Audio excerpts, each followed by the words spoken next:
Welcome back. You're still on to This Morning, and we've been looking at the first 100 days of this administration, just to measure how they performed and what do you think can be done to move this nation forward. I have two gentlemen here in the studio helping me out, and I have Akinwale Omoboriowo II, who is an energy expert, and also Chris Nwaokobia Jr., a lawyer and social commentator.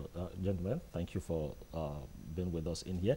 Now, we left off talking about the gas master plan. I want you to go more into that for us.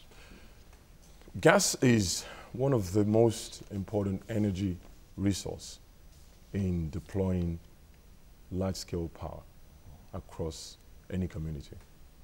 Today, Nigeria is said to be a country with some oil and a lot of gas. We see a lot of oil, but we're not seeing the gas.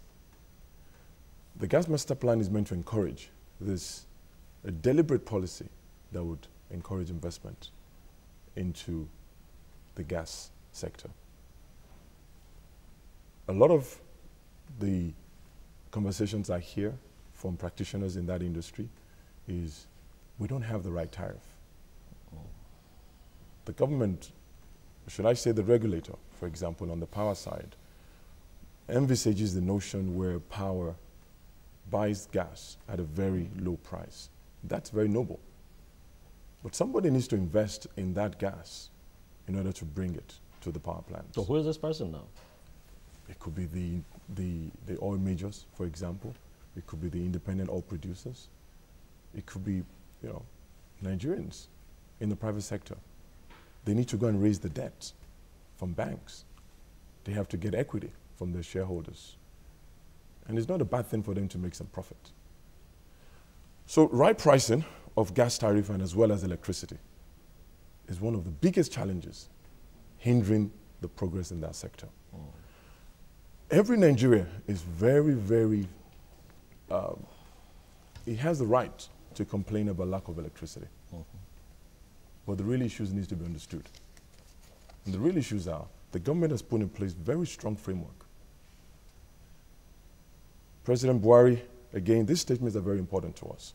So, and what I say is this, once you have a leader, everybody must rally around that leader, because the policies that leadership puts in place directly affect your people.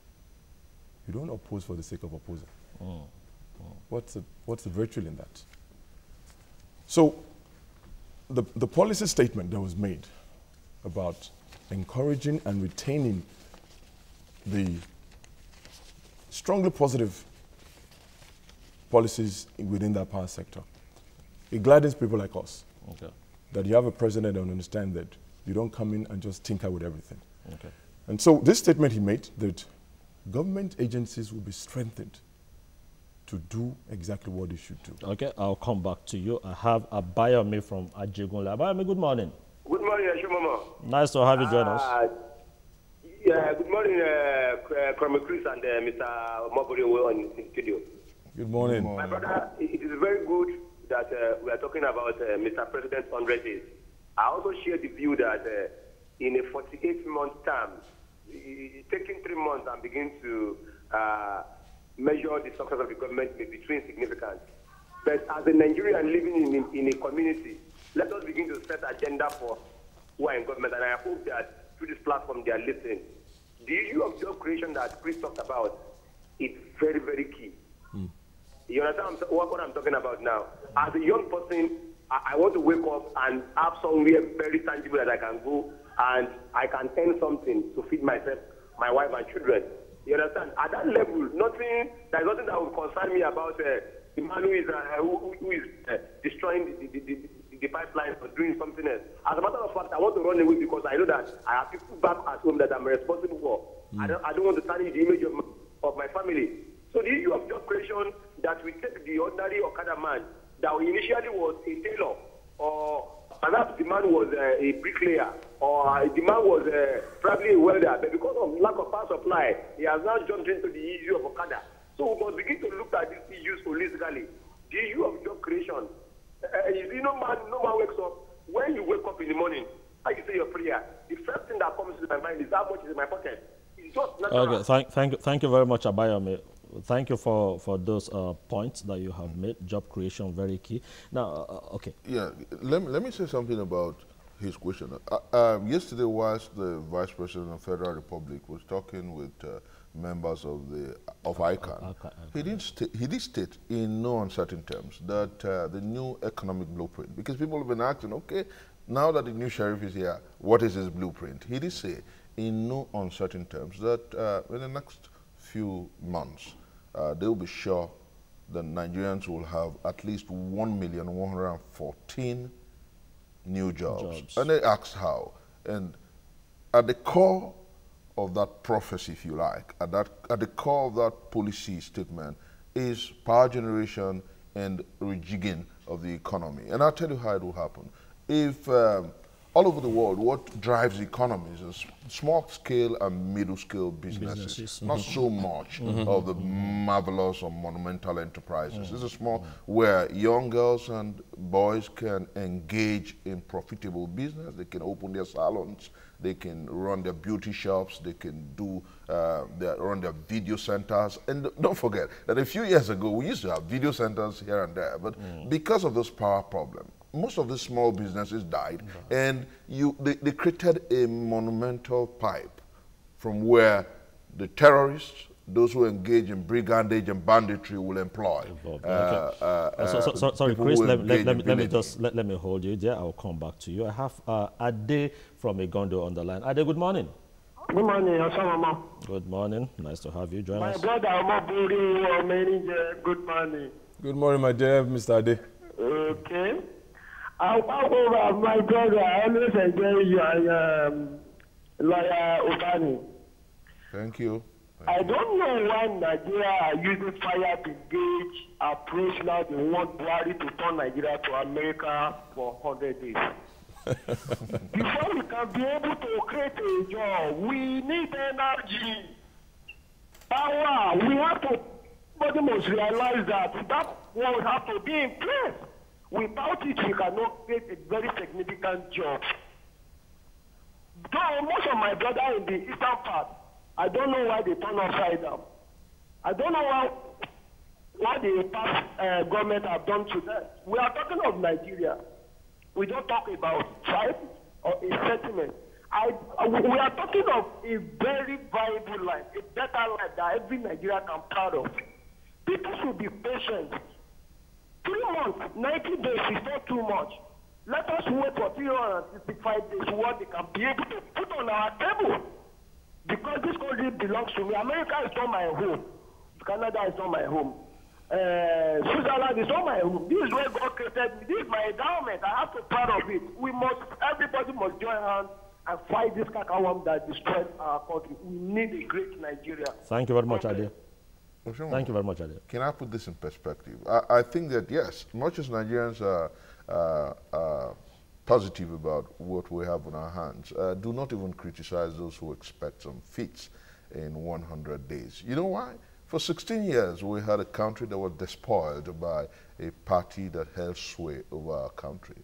For 16 years, Nigerians were used to leadership that made so much promises and did nothing. For 16 years, our collective faith in governance crumbled. For 16 years, our economy was bare-chested and comatose. For 16 years, the faith in the green, white, green dwindled and diminished. So now that you have a new era, Nigerians are anxious to see government perform. And then, profoundly, government in 100 days has done well.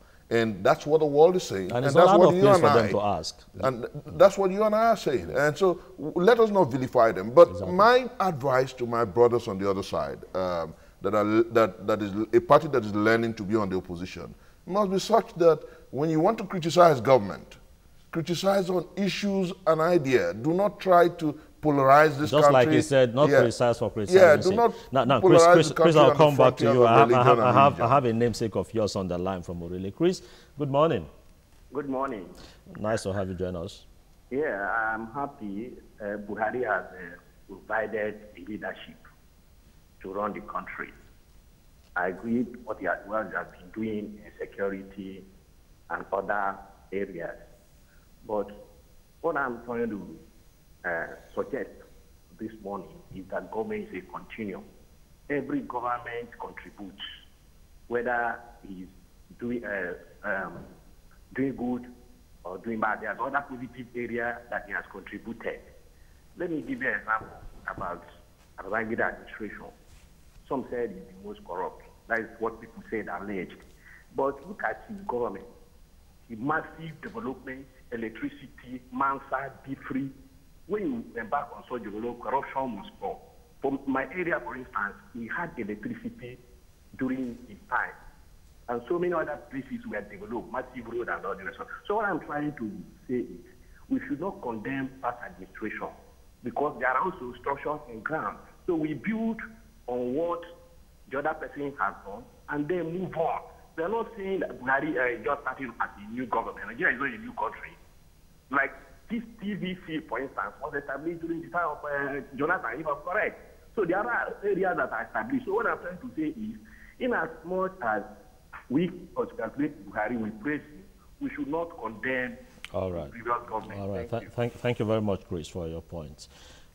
Just like you said, they are not out of place. Those who are asking for what's it's only right. Done. It's only and right. Also, they want governance to be responsible and responsive. Now, Chris, let me come back to you, Akinwale, on this aspect of power generation, because I, for one, see it as one key thing that if any government can solve it for Nigerians, then. And because I think there was a time we used to have the 17-point agenda, and Nigerians were saying that, look, just pick one thing and just do one thing. if you can do that 1 point, and even if it's power, because it's one sector that affects every person in the system. Now, this government, just yesterday, they told us about agri-development, that, look, we want to grow the economy, we want to create jobs. But at the forefront of this is we want to boost our investment in agriculture. We want to ensure that it grows. Now, how relevant is our power generation to boosting the agri sector? Extremely relevant. What the government, as I understand it, have embarked upon, you have the Vice President of the country directly monitoring that sector on a day-to-day basis. That's right. There's a lot of focus to it. I read in the papers recently that when Mr. Additional was inaugurated as president of AFDB, the vice president was there. The policy statement that Additional made was, power Africa. Power, Africa. Power. That's right. The largest economy in Africa today is Nigeria. It's also the country with the largest resource to develop multiple power, not just for Nigeria, for the region. Today from Nigeria, we're supplying power at Fairfield all the way to Ghana. Nigeria is supporting Benin Republic with electricity. Niger. Even now. Even now. Chad. Now I'll come back with a question for concerning what you have just said, but let me quickly take Abba from Ikeja. Abba, good morning. Good morning. Yeah. Good morning to Oga Chris. Good morning, Anytime we ever Chris in the show, I want to call Oga the gatekeeper. So I'm very nice to listen to you this morning, and I'm very nice to speak to you this morning.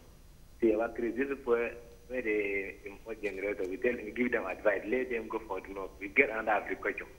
Many things can invest. Like we see Americano rice and another thing, so you go very happy. But now, every day, I listen to this show and they are the way you people. Before, sometimes when they watch the show because of the electricity and sometimes when they're out of way. But now, see, the electricity is 2 months. Whenever I buy 25 liters petrol, imagine that. So we don't know how it happened, and we don't know how this thing. I know it happened before. But we thank God for everything, Sha. Thank you, Abba. Thank you, Abba, for your contribution. I said I was going to bring up a question, and the question is: you talked about Nigeria supplying Ghana and some other countries, and somebody might want to find out that does it have a way of affecting our local consumption if we are supplying power to other countries and we're not yet self-sufficient? Let me draw a very personal analogy. I'm sure you're the breadwinner of your home. Every now and then, your revenue does not match your cost. In that same month, you still reach out to others to help them, even from your meager resources. Nigeria is the big brother of Africa. We play a very strategic role. That comes with a price. If your neighbors are not healthy, it's going to impact on us. So whilst power is demanded here massively, we must not close our borders. We have to find some solutions here and there. And I think that that is a very great initiative. And that makes your neighbors very at peace with you. Otherwise, the issues become compounded.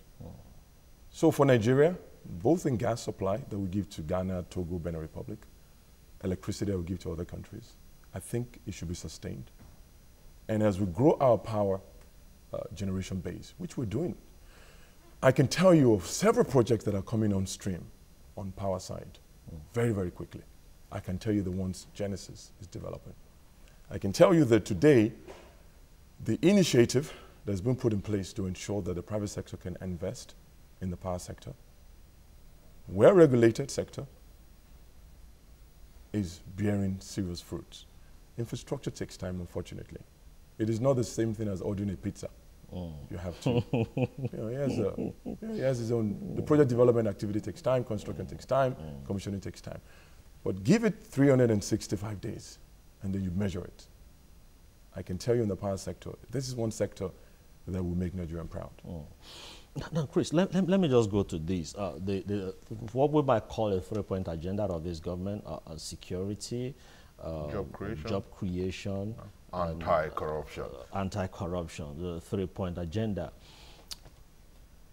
How do you think this government has really fared in helping to deliver on these promises just within this short period of time? Eshomomoh, it's amazing. The first to note is that what was like a lull and what saw Adoke singing a lullaby on the battle against corruption is suddenly waking up. You know, we don't even have a justice minister and attorney general yet. And the battle against corruption has become a frontal one. Everywhere you hear people talking about the need to kill corruption. And our president made a quotable quote at the Chatham House when he said, if this country doesn't kill corruption, corruption will kill Nigeria. It was like what Lee Kuan Yew said when he took over power in Singapore. He said he had come to Singapore with a three-point agenda. And then they asked him what it was. He said, kill corruption, and kill corruption. They said, you just said one thing. He said, no, I'm going to fight corruption with my soul, body, and spirit. And I think that, interestingly, our president has mounted it, our president has said it, and our president is committed to it. And every sector of our national life is gradually being beaten into line. And Nigerians are beginning to appreciate the fact that there must be rectitude in governance. And then in terms of job creation, you can... Okay. He knows the sector. Sorry, I have Luis that's been on the holding on. Luis, good morning from Ikorodu. Wow, quite unfortunate we lost that again. He knows the power sector, and he's saying that in the next 365 days, there's going to be great accomplishments. I believe that if you tie that to the order of practice, which is of course job creation, you know that in the next, like Vice President said, we're going to have monumental strides in terms of creating jobs and employing the Nigerian people. Then national security, for the first time, and I say this without fear of querulous critics, in the battle against insurgency that began effectively in 2009, we have a programmatic and a programmed effort at stemming insurgency. You see the movement of the military command against insurgency to the locus impo, the northeast. And then you see the effort, you see the effect. And then you hear, no longer are we being regaled by news of little feats. We see, last night it was the power generating facilities of the Haramists in the Sambisa forest that the Air Force said they had demolished. So I think that, sorry, please, let me just put you on hold. I have Jide from Ijaniki on the line. Now, Jide, good morning. Good morning, Eshomomoh. Yeah, nice to have you join us. How are you today? I'm okay. My regards to Chris and Akinwale. Good morning. Good morning. Good morning, Chris. I've always loved you. I've always followed you. Right from when you were with LTV, you and Nwaokobia. You've always been a destabilized Nigerian. Yes, to that extent, what I want to say is I want Nigerians to realize that 100 days is just 1/14 when you're talking of a 4-year tenure. we still have 13/14 for Mr. Integrity to perform. Right. Then you don't, Nigerians should also realize that the symbol of our party is a broom. You have to sweep clean in the morning before you start admitting people into your home. So why are they being in a hurry? Then the remaining 13/14 periods in 4 years, they will see what Mr. Jide, at least as while Nigerians are asking what the government has done, trying to measure him in the first 100 days, it's good enough to know that the government is working. Is that not so? Yeah. So I think that is the most important thing, that the government is working, and it's not. Yeah. Yeah. Thank you very much for that point. Now let me come back to you on this aspect of the private investors, and especially in the power sector.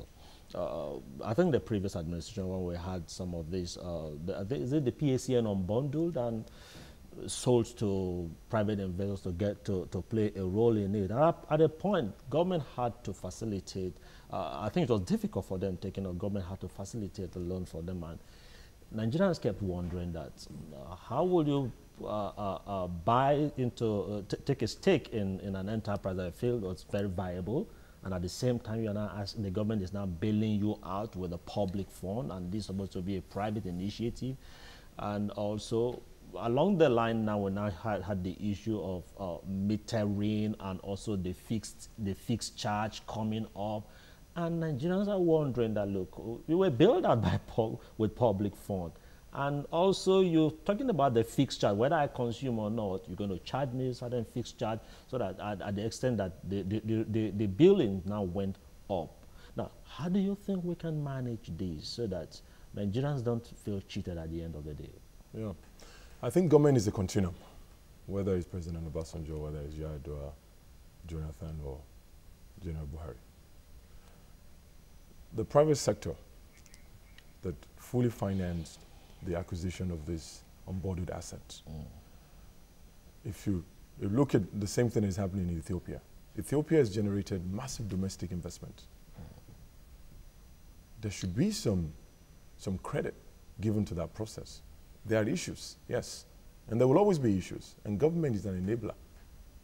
When there are issues that goes beyond the private sector, government must step in. Okay, we'll come back to government being an enabler, but let me quickly pick somebody who wants to join us. Sikiru from Palm Grove. Sikiru, good morning. Morning. How are you today? I'm okay. Mr. Nwaokobia, what is the name? I'm a Yoruba man. Don't be offended about the name. Good morning. I can understand during the time of the campaign, I know what we went through. Mr. Akin, neither they call Akin or Wale with the Yoruba, we shorten that. Good morning, sir. Good morning. 100 days is too small to calculate what Buhari will do. But thank God, as time goes on, you make mention of one this thing now, that a friend of you called you, that when did you buy this land? In fact, it's funny, but it's not funny. I bought petrol last now is about a month or two back. So I know what we are going through. God will bless you people. Okay. Your mama, don't worry. God will bless you too. Thank you very much, Sikiru. Thank you. Thank you so much. Now, yeah, I want you to establish that point you were Yes. making. So there are still issues within the sector, but I think that we should celebrate some of the achievements so far. One of it is that you have a successful privatization. You have majority of the investment that was made in the power sector was domestic, not foreign. And so when you step up to the plate locally, and the Nigerian banks, I think the president should actually commend them very strongly. They almost entirely finance that whole process.